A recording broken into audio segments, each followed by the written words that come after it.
Jadi World Bank dan IMF nawarin pinjaman dua-duanya tuh. Kami punya uang 30 sampai 40 miliar dolar, 25 sampai 30 miliar dolar.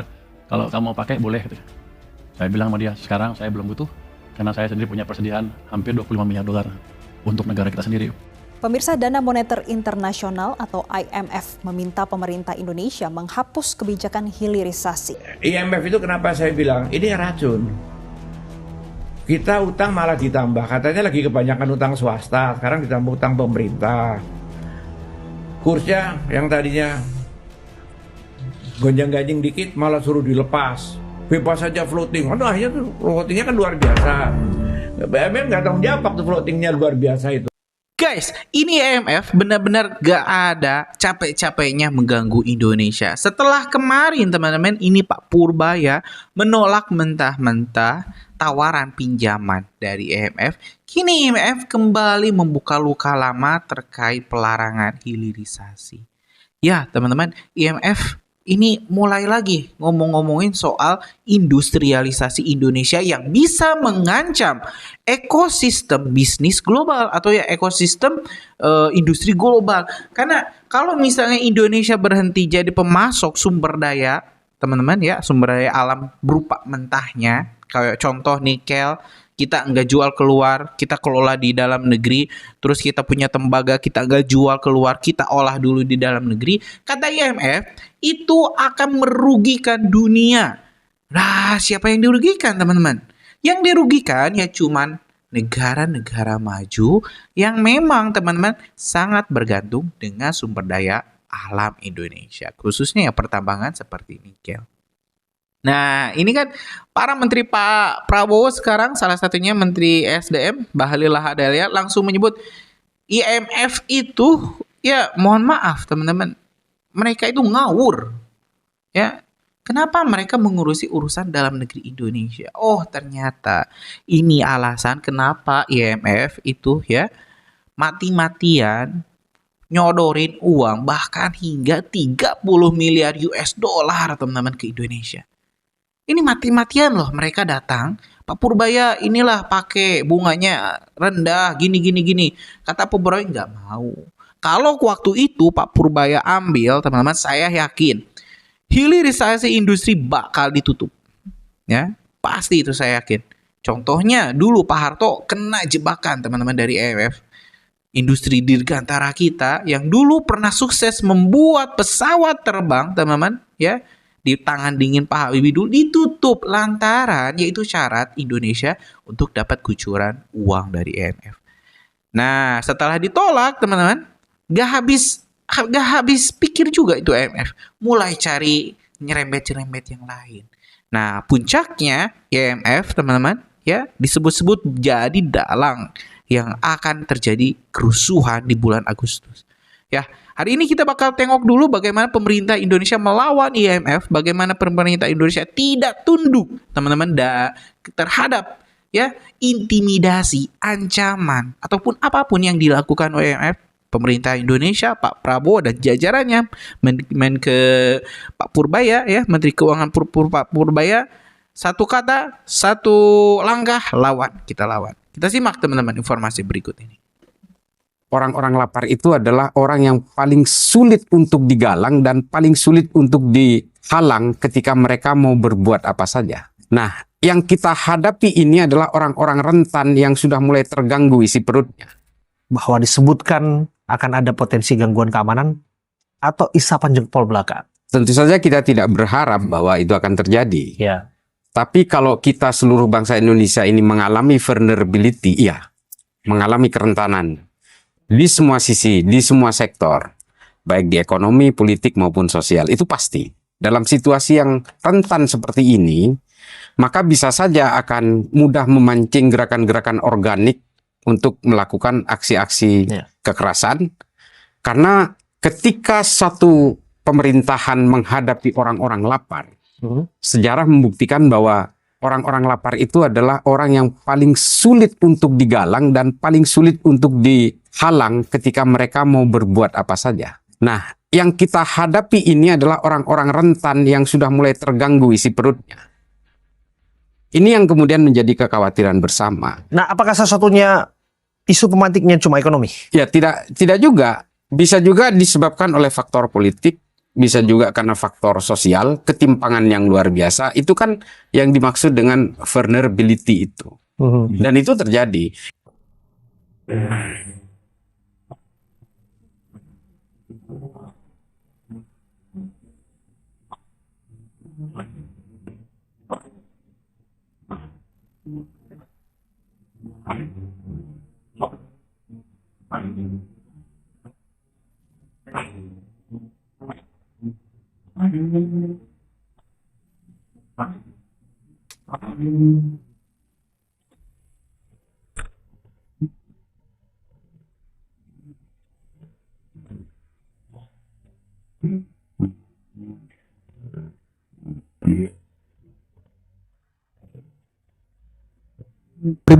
Ini, IMF itu sempat menyarankan pemerintah Indonesia buat menaikkan pajak penghasilan karyawan. Jadi pajak kalian semua mau dinaikin nih. Negara mau dijebak nih sama IMF supaya makin nyungsep negara kita. Alasannya IMF, Indonesia kalau mau defisitnya aman, Indonesia harus meningkatkan cuan mereka. Jadi World Bank dan IMF nawarin pinjaman dua-duanya tuh.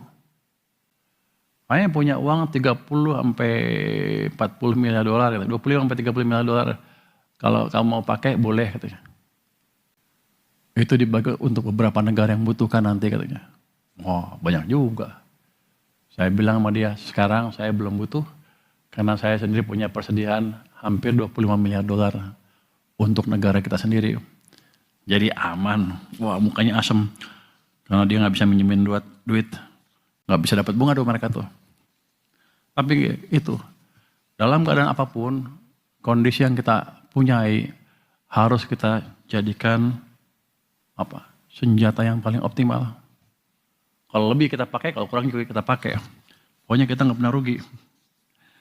Jadi kita desain kebijakan dengan baik, kita hitung dampaknya bukan kira-kira. Jadi mereka juga nanya harga minyak lu berapa? Sekian. $100 sampai akhir tahun. Ditanya juga dolarnya berapa? Sekian. Nah, itu nggak boleh kasih tahu. Sekian. Jadi Anda nggak usah takut, saya sudah hitung semua. Jadi keraguan mereka terhadap kemampuan kita memanage APBN menurun dengan signifikan. Semua risiko kita ukur, mana yang bisa diambil, mana yang dihindari. Kita juga yang menjaga kepercayaan ke investor, ke masyarakat, sekali trust hilang, mahal balikinnya. Pemirsa, Dana Moneter Internasional atau IMF meminta pemerintah Indonesia menghapus kebijakan hilirisasi. IMF menilai kebijakan hilirisasi menimbulkan rambatan negatif bagi negara lain. Ini tertuang pada paparan Article 4 Consultation, di mana ini mengacu pada larangan ekspor nikel. IMF menegaskan RI harus mempertimbangkan analisa biaya dan manfaat. Kebijakan yang diminta adalah dengan menghapusnya secara bertahap dan tidak memperluasnya untuk komoditas lain. IMF menilai kebijakan hilirisasi menimbulkan rambatan negatif bagi negara lain sehingga diperlukan analisa rutin mengenai biaya dan manfaat hilirisasi.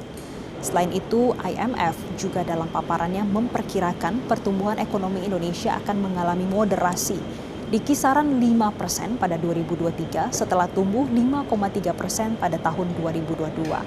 IMF memperkirakan lesunya permintaan dari partner dagang Indonesia dan tekanan permintaan domestik akan menjadi faktor pemicu.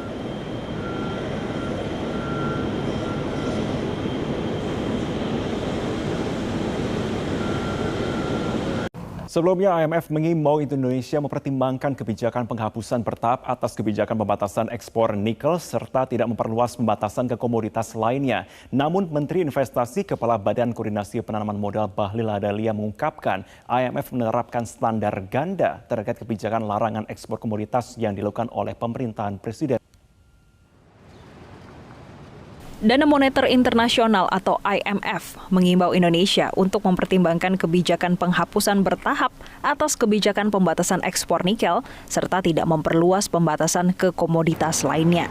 Hal ini berdasarkan dokumen IMF Executive Board Concludes 2023 Article 4 Consultation with Indonesia yang memberikan catatan tentang rencana hilirisasi nikel di Indonesia. Dalam dokumen tersebut, IMF menyebut kebijakan harus berlandaskan analisis terkait biaya dan manfaat lebih lanjut dan juga perlu dibentuk dengan mempertimbangkan dampak-dampak terhadap wilayah lain. IMF juga memberikan catatan soal ambisi Indonesia untuk menaikkan nilai tambah dalam ekspor, menarik investasi langsung dari luar negeri, dan memfasilitasi transfer keterampilan dan teknologi. Namun perlu didasari pada analisis biaya manfaat yang lebih lanjut dan dirancang untuk meminimalkan dampak negatif lintas batas. Kemudian, menurut IMF, Indonesia perlu mempertimbangkan mengenai larangan ekspor komoditas. Menanggapi hal ini, Menteri Investasi Kepala Badan Koordinasi Penanaman Modal, Bahlil Lahadalia mengatakan, Indonesia mengapresiasi langkah IMF yang memberikan pandangan dan rekomendasi mengenai pertumbuhan makroekonomi di dalam negeri. Meski demikian, Bahlil menilai IMF tak perlu ikut campur soal kebijakan yang dilakukan pemerintah, khususnya terkait hilirisasi. Yang ketiga ini masalahnya, standar ganda IMF. Yang ketiga, IMF mendukung tujuan hilirisasi untuk mendorong transformasi struktural dan penciptaan nilai tambah serta lapangan kerja. Namun, IMF menentang kebijakan larangan ekspor. Karena menurut analisa, untung ruginya yang dilakukan oleh IMF itu adalah pertama menimbulkan kerugian bagi penerimaan negara dan yang kedua berdampak negatif terhadap negara lain. Lebih lanjut, Bahlil menilai bahwa pemikiran IMF soal kerugian yang dialami oleh pemerintah Indonesia setelah menerapkan hilirisasi juga tak tepat. Apalagi, IMF memprediksi investasi asing atau Foreign Direct Investment (FDI) yang masuk ke Indonesia tumbuh hingga 19% pada 2023. Berdasarkan data Kementerian Investasi (BKPM), realisasi investasi pada kuartal 1 tahun 2023 mencapai 11,96 miliar dolar Amerika Serikat, di mana investasi asing atau FDI tumbuh 43,4% secara tahunan. Bahlil mengatakan, pertumbuhan investasi asing atau FDI bahkan di luar sektor hulu migas dan sektor keuangan.